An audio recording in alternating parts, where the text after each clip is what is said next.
The farther north, the longer the summer day. The farther north, the more of the sun. Longer days of clear skies, longer days for pleasure. That's why so many people come to the Silver City, Aberdeen.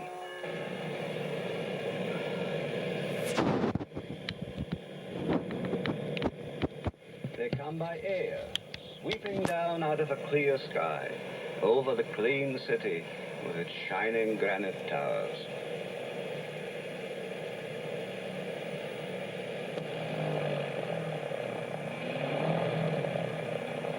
Into the sun. The young couple come to honeymoon, and the heavily disguised gentleman behind the whiskers.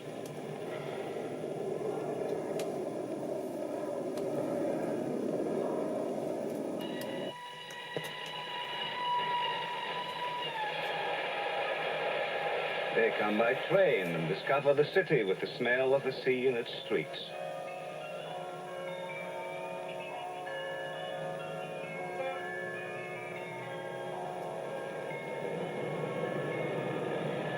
And here's the family, father, mother, George, Donald, hurrying away to the beach.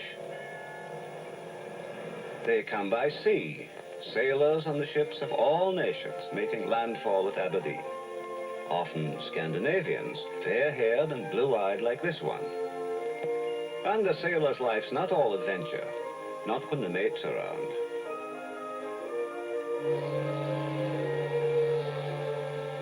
But in Aberdeen, there is pleasure and adventure for everybody. The clear skies, the brilliant blues and greens of the sea, the sands, the wandering white clouds, brilliance and color, the games and the laughter of children. New life for people from old, tired cities. And always behind it, the traffic of the deep waters.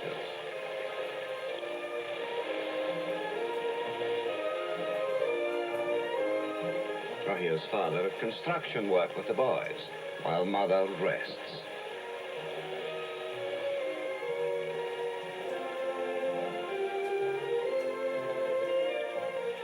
Now, George has seen something. He's off after adventure. Not this sort of adventure.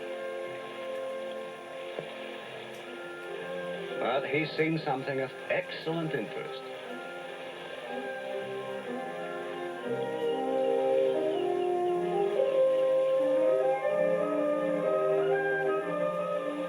Can it be real?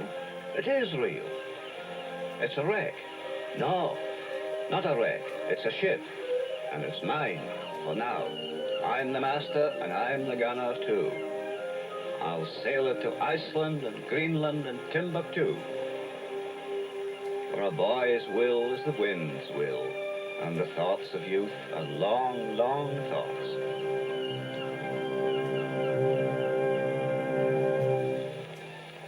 But father's still at his building work with Donald. Donald finds other friends, too. Here's a gesture of sociability. Now, what could the boy be taking them on about? Asking the sort of awkward question the young are always asking? Still, the young couple seem to like it. But Mama is worried. She doesn't like young Donald playing the green gooseberry.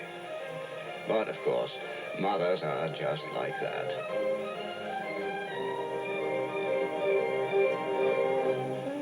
Other ships go out and the ships come in, for Aberdeen is a big city of nearly 200,000 people, a busy town, and a lot of its traffic is on the sea. The ships come in heavy with cargoes. Asparta grass from the Mediterranean, phosphates from North Africa, timber from the Baltic.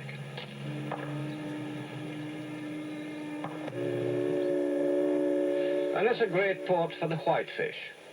The Aberdeen trawlers gather in the harvest of the North Sea and the Atlantic Ocean. And, of course, the gulls are always there.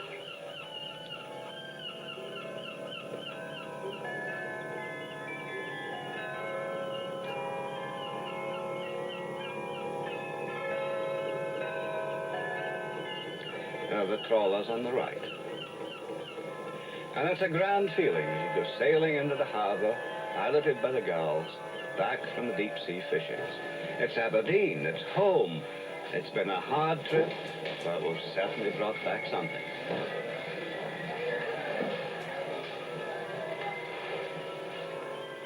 The fish market, where the harvests of the sea are brought to land.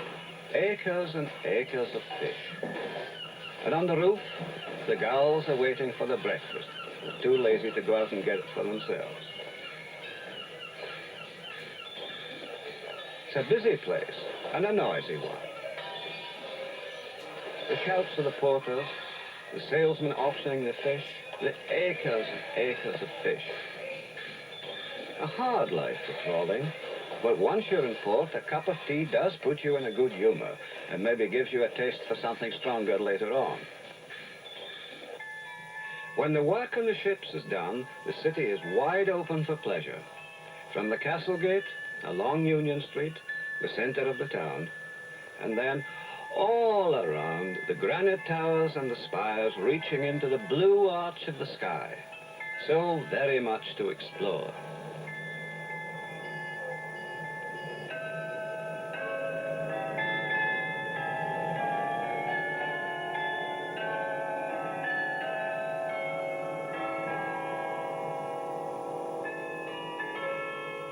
And the Scandinavian sailor off the ship, he can look about him to see what he can see. Statues, if that's his taste. It maybe wouldn't have been Robert Burns' taste. He preferred, of course, something a little warmer than stone.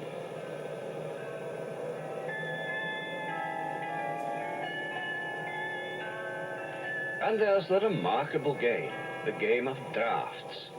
That combines sunshine, fresh air, exercise, and intellectual effort.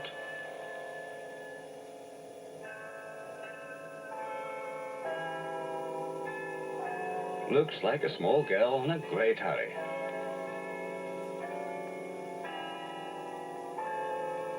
And flowers, flowers everywhere. And Father, who's a bit of a gardener, he thinks there really must be something in this Aberdeen sun. Even the cyclists get down to look at the flowers. And the park is really the place for the family. Father and Mother can sit down and rest. Even Mother can relax. And for the boys, there's the ducks to feed.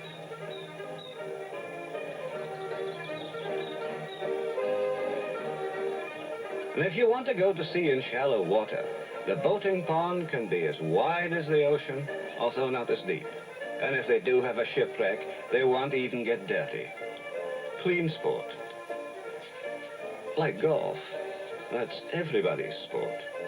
Between the woods at Hazelhead or down by the seaside. Say, she's going to slam that one right into the harbor.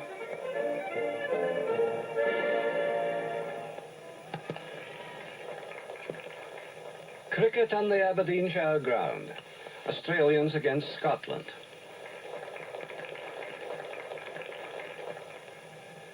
Is George thinking to be a test player now? Oh, Australia must be batting. Now, this is a game. But this is hard work at the quarry where they dig the granite.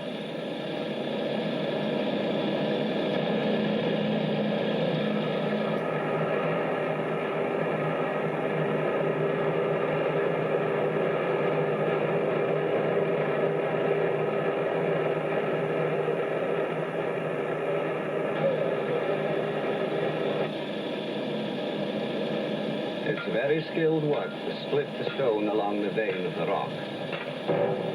The shining stone, the hard stone that Aberdeen masons have the art of working. The silver stone that Aberdeen is built of, as in Marshall College, which is a part of the university, to which students come from many countries.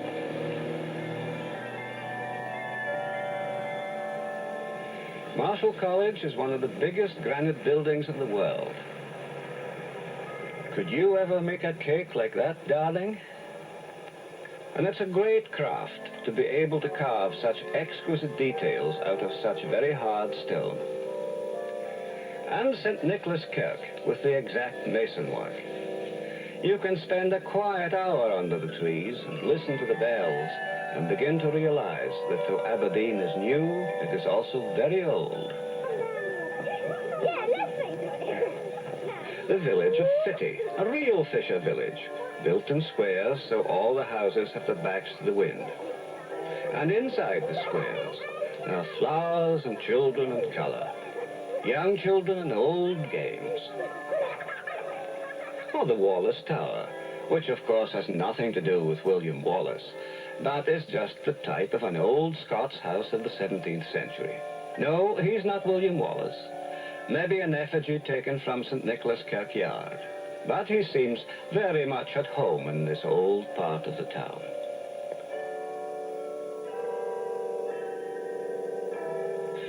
Provis Skeens, a wealthy merchant's house, beautifully restored as a museum by the town council. Maybe the young couple wonder if they can get 2 rooms there.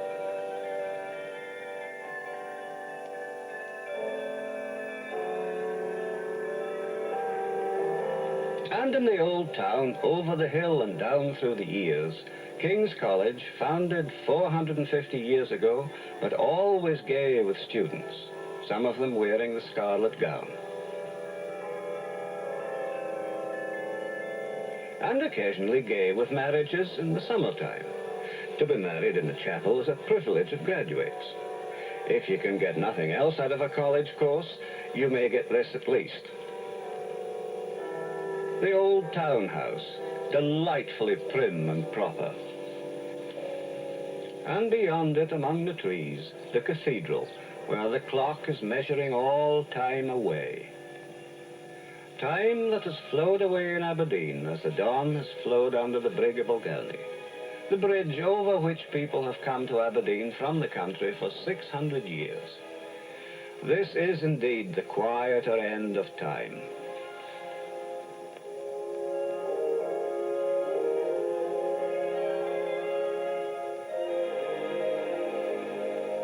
But Aberdeen, although a big town, has always one foot in the country, or in this case, 2 wheels. West of Aberdeen is charming, romantic Highland country. The Dee Valley with the shining river, the blue hills, the silver birches, and the mountains away to the west. Brilliant colour. The swift river running down under a high-back bridge with the mountains behind it.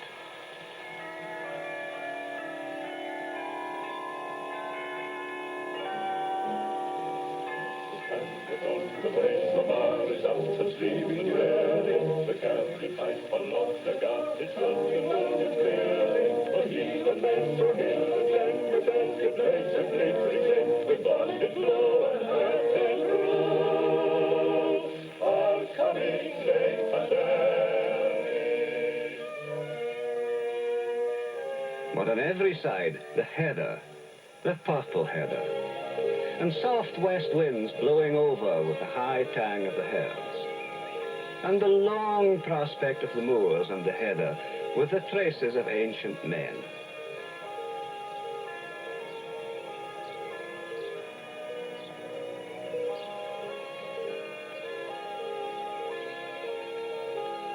And down in Loch Kinnaird, the lake dwellings, artificial islands made by men in old times for defense. Treasures of antiquity have been found in these still waters. And here you can take your ease, admiring the natives. And that old-fashioned agricultural implement, the horse. Any cowboys about? Well, it's cattle country anyway. Here's some of the Aberdeen Angus breed, a breed famous all over the world. Some of those may be sold to ranches and estancias on the prairies and the pampas, to Canada and Australia for handfuls of hard money. These are famous people.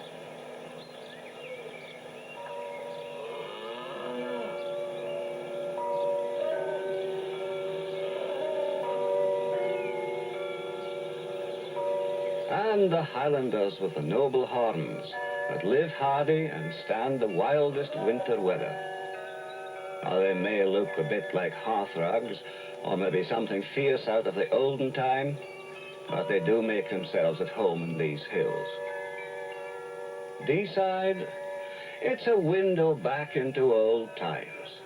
Braemar Castle, like a medieval fairy tale.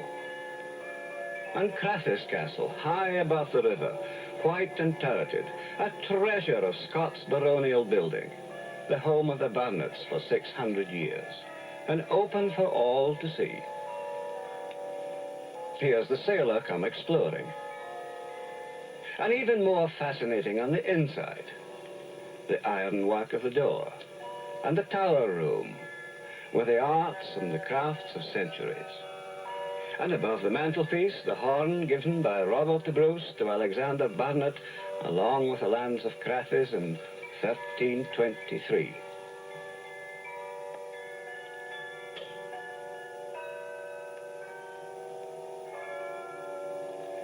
From floor to ceiling, Crathes is full of history.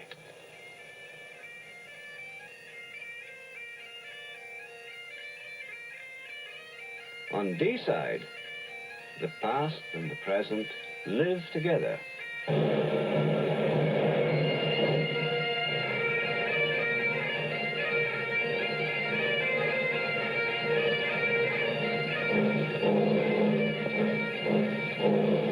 Just 2 hours from the town of Aberdeen, and the old and the new come together again in the Highland Games meetings at the Boyne and Braemar. Traditional games and sports and elegances, graced at Braemar by the royal family and residents at Balmoral.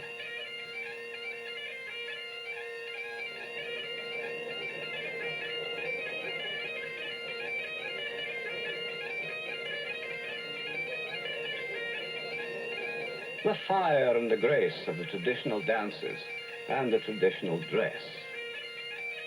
Clan chiefs, the cock of the north with the feathers in his bonnet.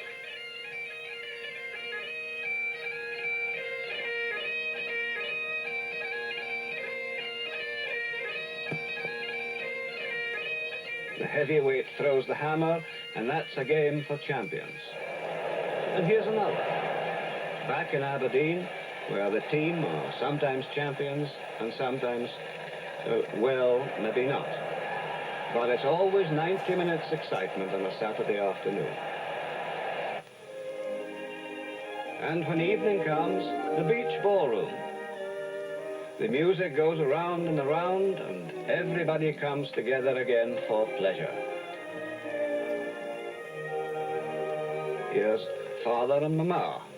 The children are in bed. The young couple, they seem to be enjoying the honeymoon in Aberdeen.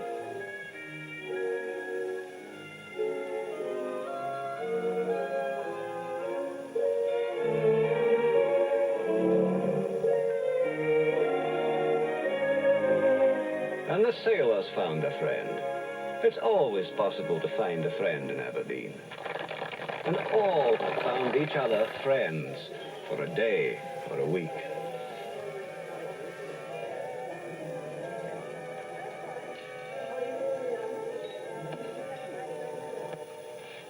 And when the sun sets, as it must set even in Aberdeen, the city becomes yet more beautiful. And tomorrow will be a new day for pleasure.